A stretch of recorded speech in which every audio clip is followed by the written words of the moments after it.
thanks so much for joining. Speaking of making healthcare work for you, different perspectives and empowering solutions. I'm Stephanie Fields, joined by my co-host, Dr. Apoorv Gupta, and today we welcome Pramod John, who is the CEO of Vivio Health. Thank you so much for being here. Thank you very much for having me. I'm really interested in this conversation because as we were doing our prep call, you were talking about how important it is for data to drive the decisions and for consumers to have visibility into what's really happening with the drug industry overall. And so Vivio was actually formed by a lot of people who were working at some of the biggest pharmaceutical companies. So tell us, how in the world did you get together and decide, whoa, what we're doing now isn't what we want to be doing, and we want to focus on this instead? So tell us about the formation and the vision. Yeah, thank you. Great question. I think that a lot of us are from pharma, and a lot of us are at the end of our careers versus the beginning of our careers. And I think that part of it is that a lot of us have seen sort of the excesses, if you will, in the healthcare industry. And at some point we decided that, well, we're tired of being a part of causing the problem. I think it's time for us to switch to solving this problem, right? And so that's hence why a lot of people from pharma, a lot of people from the healthcare industry, because in many ways now spending $4 trillion on healthcare, I don't think we often realize that the healthcare industry is a $4 million economy in and of itself. And at some point, it has absolutely no economic interest in sort of shrinking or contracting. And what's good for the American people, which is that we can take $4 trillion and make it $2 trillion, means that we've created $2 trillion worth of losers in the healthcare industry. And I haven't met anybody so far in the healthcare industry that thinks that's a great idea. Somebody's gain is somebody else's loss. It's so profound. So that makes me wonder, Pramod, what is it that Vivio is then trying to do in this? And how do you think that you can make some change in this huge Titanic ship that's steering towards the next $1 trillion? Yeah, really good question. I think I don't know if you're aware of this, but if you were to break down healthcare today, you'll find that specialty drugs, these are the drugs that you see on television, oncology drugs, rheumatology, all sorts of things, this category of drugs. Anything you see on TV generally today is probably a specialty drug. Those drugs are now the fastest growing segment of all of healthcare in the United States. And here's a kicker. It's the fastest growing area of spend globally. It's not just a US problem anymore. And so if you were to look at that segment, you realize that and by the way, all of the investments of pharma are in specialty drugs. If you were to look at a lot of the industries in the US, the pharmacy benefit industry and other things, all of their profitability now is being driven by these things, specialty drugs. And so we realize that specialty drugs since it is the fastest growing segment in healthcare, that's an area where we both need to do something about. And when you look at the underlying data, you see there's a lot of opportunity to change the way that works. And there's a lot of inefficiency when you look at the question of, are we getting what we're paying for? Or more importantly, am I getting, right, even at the level of the individual? Because we often assume that this drug must be working. And it turns out that when you look at drug trials and other things for many of these drugs, that they only work in small segments of the population, even in the drug trials. And all of us probably care more about whether our car is running when we're paying or buying a car than we care about whether our neighbor's car is running. Right. I noticed the other day I was watching one of the specialty drugs for migraines, and it had a bunch of Olympians in it. And then I noticed in the fine print, it actually said, I could have the wrong Olympian here, forgive me, but it said Ryan Murphy does not take whatever the drug was. And I thought, holy cow, why are we glamorizing these? And, going back to your point that some of them aren't effective at all. And you were telling us in the pre-interview, about so many doctors are prescribing drugs, but yet they've probably not read the clinical trials. and the clinical research in such a long period of time. And, using the celebrity example really is just another one of those ways that money is going to things like paying a celebrity who's not even using this drug to people who are prescribing it who haven't read the data.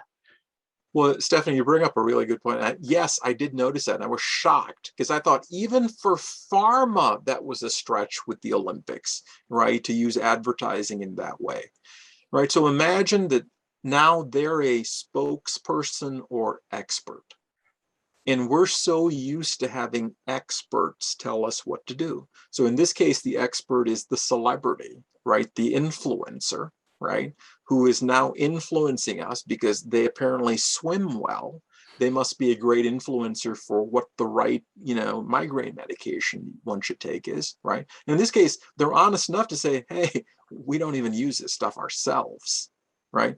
And what was even more interesting was that in the ad, I think it was Ryan Murphy or whomever I saw in the ad, they said that they suffered from migraines. So this is even worse. This is saying that I am a migraine sufferer myself, but I don't use this drug.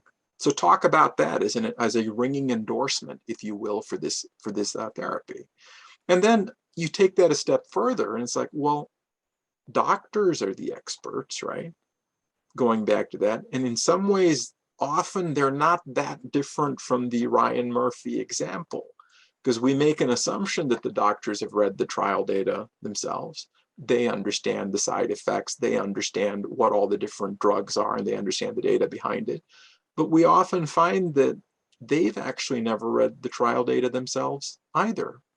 And they're making decisions sometimes or often in the same way that we watching those commercials do.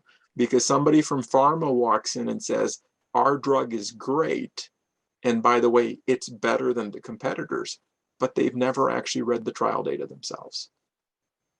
Is it ultimately, Pramod, as I'm reflecting on this, as you probably know, I'm a physician as well, and now I work as a consultant to the industry. And I'm wondering, is it ultimately that the information is just too complicated to keep up with? Because I don't know that the doctors, in some cases, you could say they're just acting as agents of pharmaceutical industry. For the most part, the doctors you'll meet are trying to do the right thing. And yet I think that they're struggling themselves with trying to figure out how to keep up. And you had mentioned earlier how to create a great career track for themselves and get ahead and just stay ahead of what they need to get done. So how much of this do you think it just ultimately comes down to being overwhelmed and not having enough capacity to really actually be able to keep up, and therefore having to rely on some shorthand tactics to get the information that they need? I think you're spot on, right? If you were to go back and ask the question of, is it because doctors want to do the wrong thing? It's like, no. I mean, all the folks who I know are physicians absolutely went into it and want to do the right thing. The majority of doctors that I meet personally, I mean, there may be some that are influenced because someone is writing them large checks or other things, but that's not the majority of doctors, right? The majority of them are probably overworked, right? They don't have enough hours in the day to fill in all the data on new EMRs, and the list just goes on, right? When you think about most physicians. And this problem, so if you step back and ask, well, why do we have this problem? Well, take a step backwards and go back to your own experience when you were in medical school, right? And look at your training and ask yourself the question of, what does the training I actually did have to do with what I do on a daily basis, right? And so if you think about it, let me give you an example. A drug trial is a mathematical statistical problem, right? And we've spent time with, some of the clinical excellence research lab at Stanford and other places talking to some of the brightest students that have come out and fellows who have come out of medical school and other things. It's like, did you ever take a course on the mathematics behind drug trials? And did you ever take a course on interpreting data behind trials? Did you ever take a course on how to apply those things and the data behind it? And you're like, no, they don't. There are no courses. They don't take courses in that space. And then you're asking, but why should it matter? Well, medical interventions or medications are the most frequent intervention that a physician will make in their lives on average of any other intervention. And if you go back and ask the question of, but why is it that if that's the most frequent thing, that the medical education process doesn't stress the thing that you're going to be doing the most as a physician, that would be a good place to start and ask, why isn't it that what doctors have to do on a daily basis and the whole education system behind it, for example, those two things are completely disconnected. So you're set up for failure even before you start as a physician. Because when you think about, well, how did you really learn how to practice medicine? Residency, because it was sort of like an apprenticeship. So what are you most likely to do? Well, whatever your mentors and other people did is probably the way that you're going to practice medicine. And those things have very little to do with the data. So in many ways, I mean, we've set up physicians in some ways to fail also when the medical education system doesn't reinforce the most common thing they do to help them do that one thing really well. So, Poorv, I have a question for you as a physician.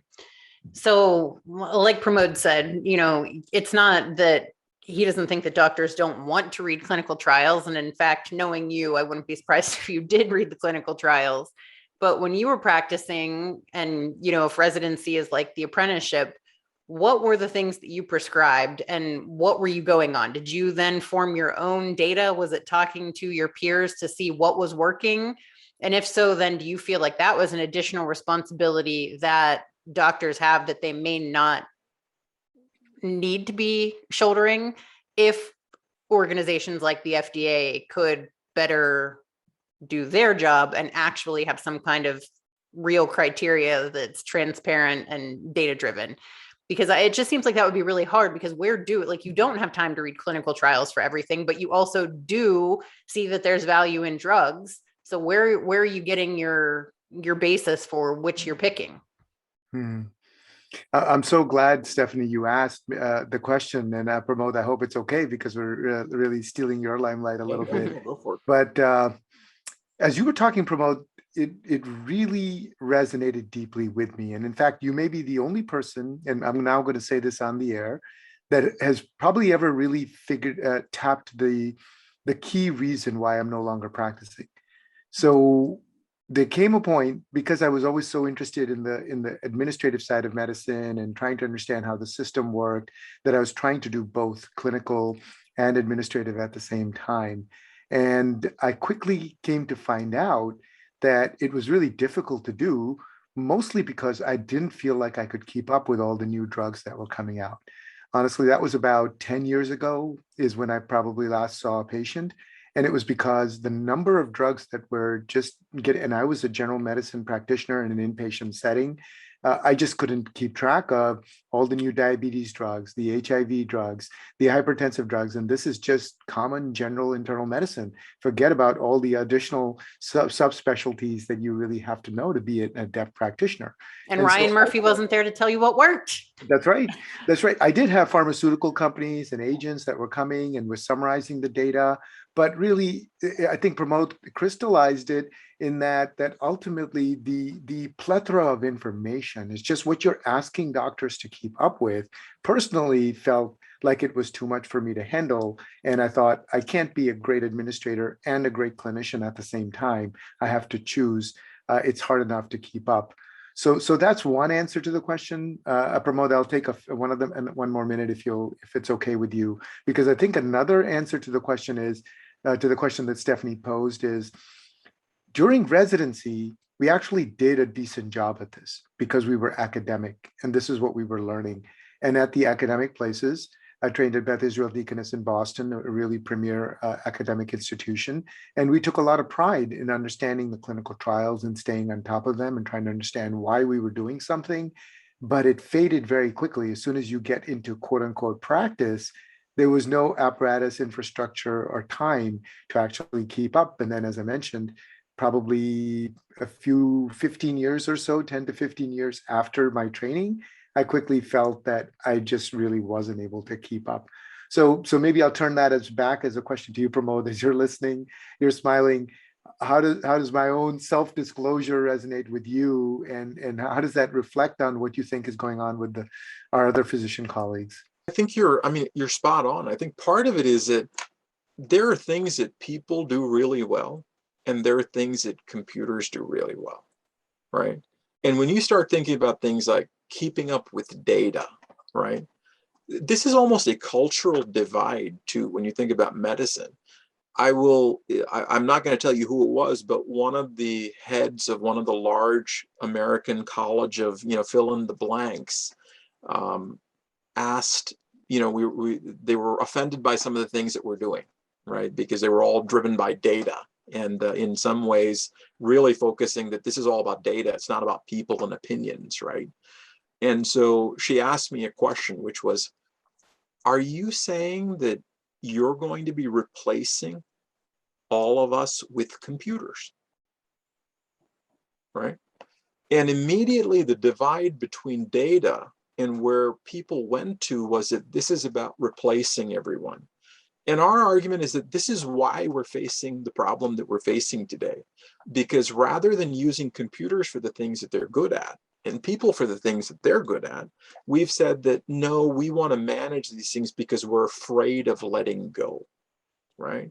As a result, we do things poorly and you end up where you are because, as you point out, how do we keep up with all this stuff, right? Because it's very hard to keep up with all the data. Well, that's something that computers are really good at doing, right?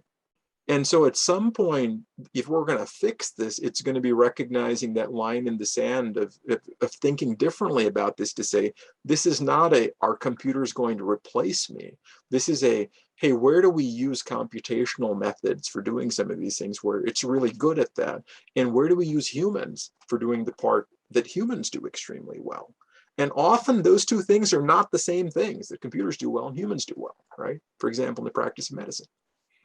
So tell us, how can you shift that dynamic and that threat that some physicians or some leaders in medicine might be feeling, and let them know that what Vivio Health is doing is actually trying to partner with them and make things easier for them so that they're making better informed decisions based on data that's really helping everyone and not feel it as a threat? I think that's a tough one, right? Because ultimately this affects livelihoods of people. And where it affects livelihoods of people, they generally are resistant to change, right? And so it's a very difficult problem, right? Because in some ways we're saying, hey, we have shortages of physicians in the US. And you're like, why? Let me ask you a question. We were talking about, I think you brought up diabetes drugs or something earlier when we were talking about 20 or 30 years ago, if you had diabetes, you'd see an endocrinologist. Who sees an endocrinologist for diabetes today? Unless you had a highly resistant, diabetes that you couldn't treat with a general practitioner of some form, that would be the only person who'd probably see an endocrinologist. Everything else can be handled now, right, by a family practice, whatever, internal medicine. The first line of primary care can handle all those things that many, just a few years ago.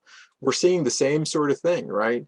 We're seeing nurse practitioners, we're seeing physician assistants, right? We're seeing other parties now that are able to do large sets of what a lot of other physicians, and specialists used to do. And you're like, if you think about that just for a second and break that down, it's not about the people, it's about the commoditization of information, right? Which is saying that a less skilled person now can deal with larger and larger sets of the ordinary things. And so in many ways, this helps us in a couple of ways. One is it allows us to get better care, right? By saying that now more people can get better care because we just can't have enough specialists, right? And it also says that specialists should only be working on things that are truly special, right? Versus the things that are maybe profitable, but not truly special anymore, right? And so part of this is that shift in thinking, right? Of how do we get specialists, rather than thinking of this as we're taking away your job, think of this as you should be able to spend more time with the people who need your help, versus a lot of time that you spend now because you have to keep the machine churning, right? Then you have to push patients through that really don't need your help, right? So this is really that switch in thinking of how do we get that change to occur, right, over time. It's interesting, allowing people to practice at the higher levels that they're probably more interested in. So diffusing that threat might allow them to actually live their passion more. I think that's really true. And one more thing that I'm reflecting on is something Pramod was talking about with us earlier during our prep call. And that is interesting. He was reflecting on, why is your show called Making Healthcare Work for You? And obviously, the obvious answer to that is that it's because healthcare isn't working. So Pramod, with your last response, what it made me think is, do you have any good examples of where you're seeing that symbiotic relationship between doctor and computer working to the benefit of the community or for the patient? Are you at that point yet with Vivio Health, or in general, with the observations you've made about healthcare in the country, that you've started to see some examples of where this relationship can actually be in the way that you're defining it? I think it's very early at this point, right? When you think about sort of the use of computers, I mean, some of the efforts, if you want to think about things that didn't work out that we tried, were like Watson, for example, IBM Watson, some of the efforts there, right? And so at this point, I think that the efforts are very early, right? But ultimately, if you think about the domain of the problem, right? The domain of a problem, for example, if we weren't talking about healthcare and we were talking about financial information, right? Stock markets and all those things, we'd be talking about algorithmic trading. We'd be talking about all sorts of things today. None of us would be feeling uncomfortable with the fact that there are things that we could do today that we couldn't do in other arenas. There are things that we can see today that we couldn't see before, right? But that started with we're okay with the physical stockbroker trader going away, right? But if you were to go back and ask, do we still have stockbrokers and traders? Yeah, they still exist. They just do different things. And so I think in the same way in medicine, right? I think there's definitely an opportunity for us to be using technology more, right? And better. And frankly, some of it is also driven by the fact that today we've got a lot of bad examples. You think about most EMRs. I mean, most physicians hate their EMR. And you're like, well, why? Well, because it wasn't designed around ease of providing clinical care, right? It was provided around, how do I maximize reimbursements, right? So the whole engine was built, if you think about most EMRs, popular ones like Epic grew because they had the best revenue capture engine, not because they help doctors provide the best care. So unless we're also going to figure out how do we align the tools like technology to help them do their job better versus making money for someone else, right?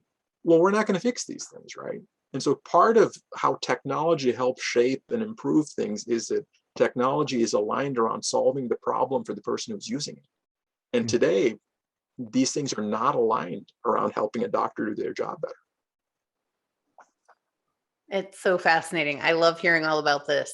With that, I'd like to hear, with my final question, how did you I know your training is in engineering, you had a tech background, a high tech background, and moved into this, but you're something that you're super passionate about, and that is evident in everything that you're saying. So tell us, why does this matter so much to you? And what is your hope that, 5-10 years down the road, Vivio Health is going to be doing, and how it's going to transform the industry? Yeah, thank you for asking that question. I mean, for me personally, I came out of high tech. My first few ventures were in the computer security space. And the reason I switched gears was that I felt that, for example, in Silicon Valley, I live in Silicon Valley, and my first few ventures were based out of Silicon Valley. There's a lot of focus on cool new things. And when I think back to a lot of cool new things that drove our economy, those came out of Bell Labs. Those came out of a lot of places where people were working on problems that had large scale impact on the economy. And, in Silicon Valley, often I personally see a disconnect between a lot of the things that people are working on and the large scale systems that affect our economy.